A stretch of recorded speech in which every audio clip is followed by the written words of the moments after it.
আপনার বাড়িতে আগুন লাগছে, স্পেশালি অফিসে আমাদের আগুন লাগছে। Very sad, I don't know. আপনারা, এটা খুবই দুঃখজনক।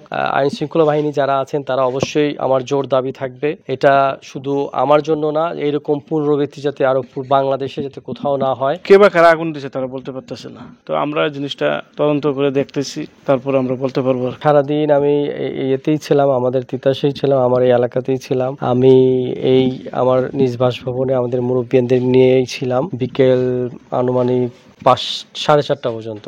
দেন আমি আসর নামাজ পড়ে আমরা গিয়েছিলাম কলাকান্দি ইউনিয়নে আমাদের যারা কর্মী ছিল তাদেরকে নিয়ে কর্মী সভা এবং গণসংযোগ করার জন্য। সেটা করার পরে আমাদের প্রোগ্রাম ছিল হোমনা মঙ্গলকান্দি, সেখানে আমাদের একটা উরুস ছিল, আমি বিশেষ অতিথি ছিলাম। সেখানে গিয়ে তাদের সাথে একটু থেকে দেন আনুমানিক রাত 10টা, 10:30, 10:45 আমি শেষ করে আমি ঢাকার উদ্দেশ্যে বাড়িতে চলে যাচ্ছিলাম। যখন ঢাকাতে প্রায় আমি হানিফ ফ্লাইওভারের দিকে উঠবো, আমার বাড়ি বাসা ধানমন্ডিতে উঠবো, তখন ফোন এসলো যে আপনার বাড়িতে আগুন লাগছে, আপনাদের স্পেশালি অফিসে আমাদের আগুন লাগছে। বাড়ির ভিতরে ডাইনে পিছনে যেতে পারেনি, আমাদের যারা এখানে ছিল তারা আগুন নিভিয়েছে। তো ভেরি স্যাড, ভেরি ন্যাক্কারজনক। আমি মনের প্রত্যাশী এই বিএনপি জাতীয়তাবাদী দলের একজন সৈনিক, আমি যুক্তরাজ্য উচ্চ পরিষদের ভাইস চেয়ারম্যান।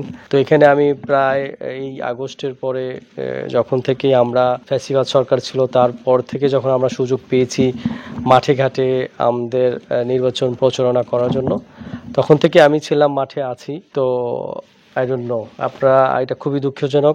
আইন শৃঙ্খলা বাহিনী যারা আছেন তারা অবশ্যই আমার জোর দাবি থাকবে, এটা শুধু আমার জন্য না, এরকম পুনরাবৃত্তি যাতে আরো বাংলাদেশে যাতে কোথাও না হয়। গণতন্ত্র দেশে যার যে স্বাধীন চিন্তা ভাবনা, স্বাধীন কথা, যে যেটা ভাল লাগে সেটাই করবে, সেটাই স্বাভাবিক। আমরা এই 15-16 বছর ত্যাগ তিতিক্ষার পরে এসেও এখনো যদি এই সিচুয়েশন আমাদেরকে পড়তে হয়, এই আচরণে আমাদেরকে ফেস করতে হয়, এটা আরো বেশি দুঃখজনক। তিতাস থানা sub inspector Bimal Das, officer in charge মহোদয় আমার ঘটনাটা জানাইলে আমি তাৎক্ষণিক আমি ফোর্স নিয়ে ঘটনাস্থলে আসা কোনো লোকজন দেখতে পাইনি।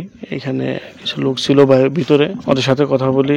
আর একটা টেবিল পোড়া, তারা বলতেছে যে টেবিলে কে বা কারা আগুন দিয়েছে তারা বলতে পারতেছে না, তো আমরা জিনিসটা তদন্ত করে দেখতেছি, তারপর আমরা বলতে পারবো।